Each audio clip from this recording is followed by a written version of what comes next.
اینجا نگاه کنید. میتواند زن داشته باشه یا چرا الله میتواند طفل داشته باشه در صورتی که وی زن ندارد؟ من وقتی که میگم چی مشکلی است؟ بده با ما الله یک زنی که طفل پیدا کند. خب اون دیگه طفل الله که خدای شما است عزیز من. خدای شما طفل الله است. خدای شما طفل الله است. و مریم ابنت عمران التي احصنت فرجها فنفخنا فيها من روحنا. مریم دختر عمران کسی بود که حالت تناسلیش را محافظت کرد و ما الله در حالت تناسلی دمیده. عیسی تولد شد، خب سکس کرد دیگه تولد شد. فرزند شد. نه قبلا مسلمان ها میگن الله نمیتونه کودک داشته باشه، فرزند داشته باشه. من میگم خیلی چی مشکلی است؟ بدید یک زن با او بدید که فرزند کند. کرد دیگه الله جان، خود دار هست، خدای شما است. خود مریم کنیزش بوده، کنیز الله بوده. مریم کنیز الله بوده. صحیح مسلم روایت. این داره فکر میکنه که این طرف مخاطبش مسلمان است. بعدن که میفهمه که مسیحی است، ببینید که چه برخوردی میکنه. در صورتی که مریم خودی زن یهودی بود که وای چگونه زن الله بود. خب چرا مگر یهودی نمیتونست با عرب ازدواج کنه؟ الان مگر عرب نیست؟ عرب نیست، لیکن هنوز فقط عربی را میفهمه، دیگه یگان زبان نداره. پدر خدای شما عرب، مادرش یهودی. یک میکس از عرب و یهودیه. جالب است، جالب. یک چیز دیگر بابا. آقای برای من جالب است، من میخوام بدونم بشنوم از شما که دلیلش چی بوده که شما اسلام رو ترک کردید عیسی شده؟ من راستی من خودم در یتیمخانه کامل شدم.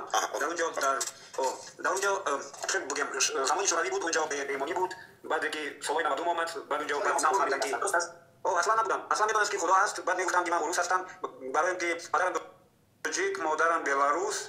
من که سالهای 90 اومد، بعد اونجا بعد فهمیدم که درست است.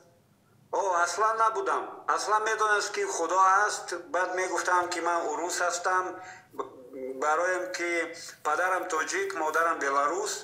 من میگفتم ای مادرم بلاروس، وای مرا خیلی نگاه میکرد، من مسیحی میشم. بعد میگفتم ای پدرم پشت پدر باید من مسلمان شوم. بعد گفتم این نادرست است، این عقیده نادرست، من باید یک تو باشم. شانس آوردی که مسلمان نشدی لالا جان، بسیار شانس آوردی که مسلمان نشدی. خوب دقت بکنید، میگه شانس آوردی که مسلمان نشدی. مسیحی شدی، مسیحیت رو نقد نمی. خوب دقت بکنید. ما که اکس مسلم هستیم، ما که مسلمان، مادرم مسلمان، شانس آوردی که واقعا به طرف مسیحیت حداقلش رفتی. من میدونم، فکر میکنم مسیحیت هم از ناحیه ارتدوکس هستی دیگه، پروسلاوی میشه، درست است؟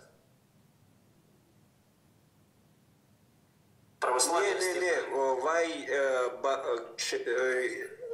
نه евангелие شما روسی را میفهمید؟ من روسی ساز میدانم. نه евангелие باپتیست متوجه شدم، فهمیدم. او مخصوص بلاروس هم است، کلیسایشون زیادتر در بلاروس میگوش. باپتیست هستن نه؟ نه از چی خیلی بگم شما با باپتیست مسیحیانی евангелики. متوجه شدم عزیزم، فهمیدم، میدونم.